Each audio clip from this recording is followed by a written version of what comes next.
ఏమి శ్రమలు అనుభవించారు మీరు, ఏం అవమానం అనుభవించారు మీరు. మీకు సిలువ ఎక్కడుంది?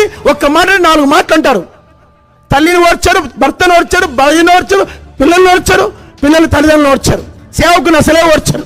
సేవకుడు ఒక్క మాట బతుకుతారా? 24 గంటలు లెటర్ తీసుకొస్తారు, మాకు ఈ సేవకుడు వద్దని. ఎక్కడుంది సిలువ దగ్గర? నీకు అసలు యేసు ప్రభువే తెలియదు. You doesn't know cross and Christ. సిలువ లేకుంటే క్రైస్తత్వమే లేదు. సిలువ అంటే అవమానాన్ని నిర్లక్ష్య పెట్టాలి, అన్యాయపు తీర్పును ఓర్చుకోవాలి, భక్తుల తిరస్కారాన్ని ఓర్చుకోవాలి. దట్ ఈస్ ద సిలువ. సరే, ఇప్పుడు శరీరాన్ని జయించాలంటే ఏం కావాలా?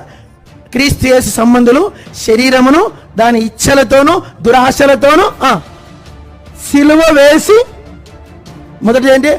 ఆత్మచేత శరీరక్రియ